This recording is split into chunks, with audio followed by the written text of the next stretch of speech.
Assalamualaikum warahmatullahi wabarakatuh. Perkenalkan, nama saya Falanoval Hardi dengan NIM 2107345. Kembali bersama Anda dalam mata kuliah Administrasi dan Supervisi Pendidikan. Mudah-mudahan teman-teman sekalian dalam keadaan sehat walafiat. Amin amin ya rabbal alamin. Baiklah, untuk minggu sebelumnya kita telah membahas mengenai tentang supervisi pendidikan. Untuk kali ini kita akan membahas mengenai tentang konsep kepemimpinan. Nah, untuk awalnya kita harus mengetahui apa itu kepemimpinan. Secara umum, pengertian kepemimpinan adalah kemampuan yang terdapat dalam diri seseorang yang mempengaruhi orang lain dan mengarahkan pihak tertentu guna mencapai tujuan. Kepemimpinan didefinisikan sebagai kemampuan seseorang dalam mengelola serta mengarahkan kelompok dengan efektif dan efisien untuk mencapai tujuan. Menurut Kamus Besar Bahasa Indonesia atau KBBI, pemimpin adalah orang dengan kemampuan untuk mempengaruhi atau memandu sekelompok atau pihak. Kepemimpinan merupakan kekuatan yang memiliki pengaruh besar terhadap kesuksesan suatu organisasi dan perusahaan. Seorang pemimpin harus dapat mengarahkan organisasi untuk dapat mencapai visi yang sudah ditetapkan. Itu pengertian secara umum. Lalu, apa kepemimpinan menurut para ahli?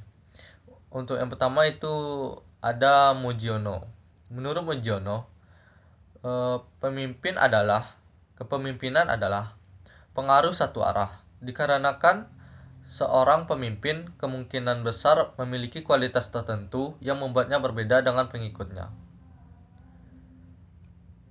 Yang kedua yaitu ada Wajo Sumitjo. Menurutnya, kepemimpinan yang disebutkan merupakan suatu yang melekat pada diri seseorang. Dalam hal ini, pemimpin berupa sifat-sifat tertentu, termasuk seperti kepribadian atau personality, kemampuan atau ability, dan kesanggupan atau capability. Teori kepemimpinan situasional sebagai rangkaian kegiatan pemimpin yang tidak bisa dipisahkan, termasuk dengan kedudukan dan gaya atau perilaku pemimpin.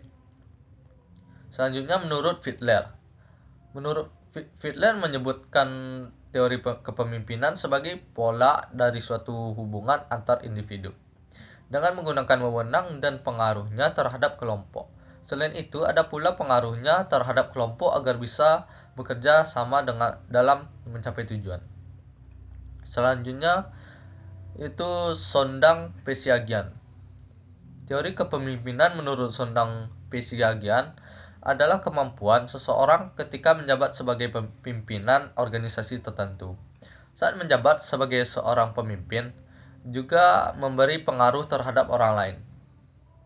Khususnya dalam hal ini adalah bawahan, karena dilakukan sebagai kemampuan dalam bertindak dan berpikir sesuai dengan arahan agar tujuan tercapai.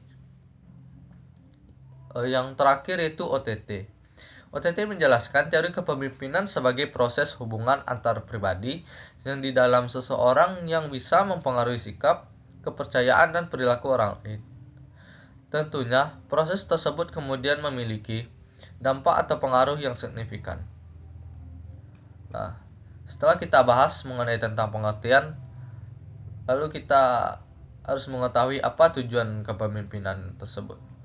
Untuk tujuannya, yang pertama itu membantu terciptanya suatu iklim sosial yang baik.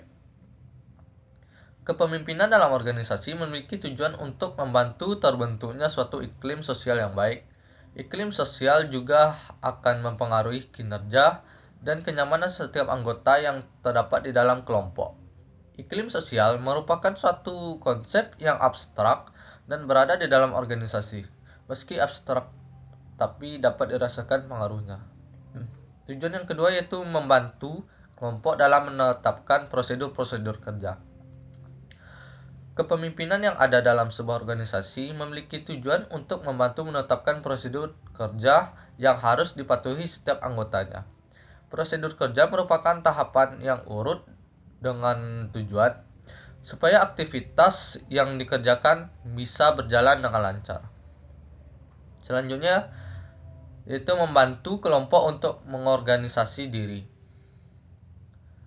Kepemimpinan dalam organisasi memiliki fungsi membantu melakukan organisir setiap anggota dalam mengatasi diri sendiri.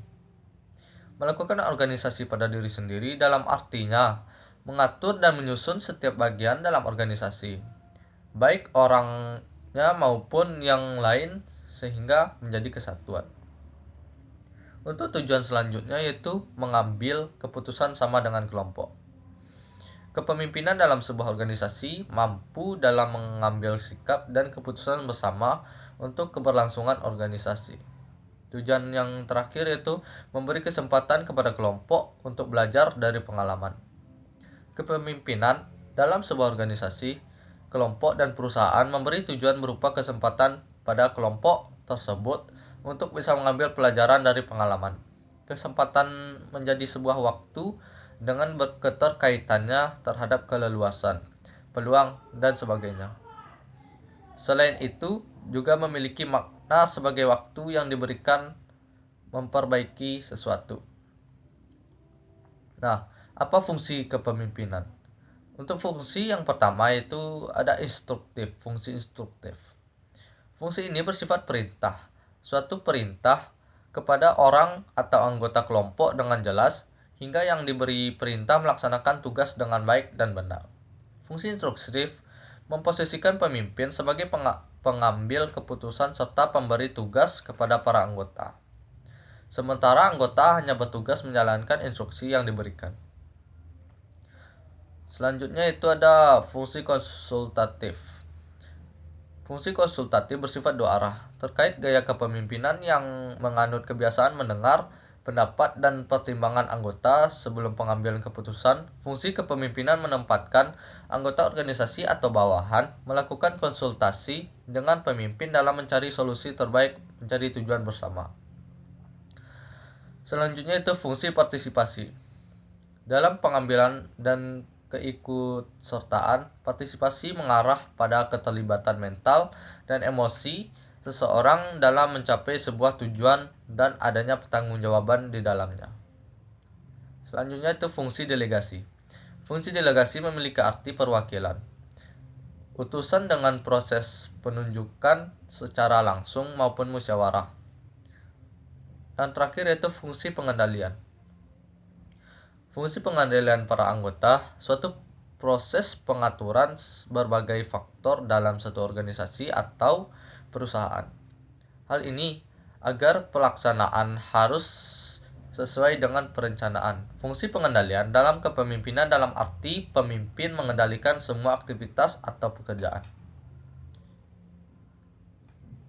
Telah kita bahas itu fungsi-fungsi secara umum. Nah, lalu apa fungsi kepemimpinan dalam organisasi? Yang pertama itu untuk mencapai tujuan.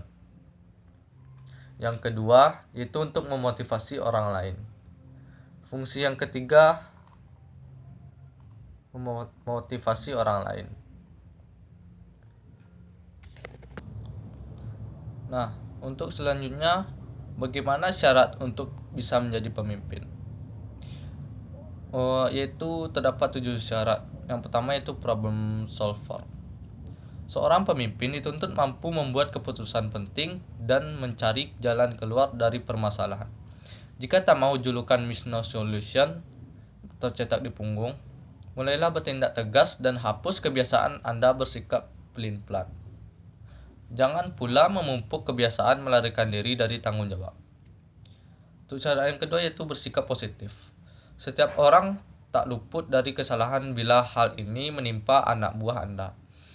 Jangan langsung mencecarnya dengan segudang omelan. Selidiki latar belakang permasalahan sehingga Anda bisa bersikap proporsional. Yang ketiga itu komunikasi. Karyawan sebaik apapun akan kehilangan arah bila dibiarkan berjalan dalam gelap. Sebagai pemimpin, Anda perlu menerangkan sejelas mungkin tentang tujuan bersama yang hendak diraih dan strategi mencapainya. Selanjutnya itu menjadi inspirasi. Seorang pemimpin harus mampu menetapkan standar dan jadi contoh bagi anak buahnya. Jadilah inspirasi bagi bawahan. Untuk yang selanjutnya itu tumbuhkan motivasi. Berikan penghargaan terhadap prestasi sekecil apapun itu yang dilakukan anak buah Anda. Bahkan karyawan yang paling hobi telat sekalipun akan berusaha memperbaiki diri apabila Anda memujinya ketika ia datang tepat waktu. Apabila pujian itu diberikan tanpa terkesan menyindir. Untuk yang selanjutnya itu hubungan baik. Jalin hubungan profesional dan interpersonal yang harmonis dengan seluruh anak buah. Untuk syarat yang terakhir itu turun gunung. Mentang-mentang kartu nama telah dihiasi title manager, lantas Anda merasa bebas dari kewajiban dan melakukan dirty job atau pekerjaan anak buah. Seorang pemimpin akan dihargai anak buahnya apabila ia bersedia terjun ke lapangan dan tak asal main perintah saja. Semakin hebat lagi hormat anak buah bila pekerjaan itu bisa dilakukan dengan lancar. Turun gunung, masuk lumpur itu perlu karena akan menunjukkan kualitas Anda kepada anak buah. Baik, hanya itulah sel analisis saya mengenai tentang konsep kepemimpinan. Saya Falanoval Hardi. Jika ada salah atau kekurangan kata, saya mohon maaf. Saya mengundurkan diri. Saya sudahi. Wabillahi taufiq wal hidayah. Assalamualaikum warahmatullahi wabarakatuh.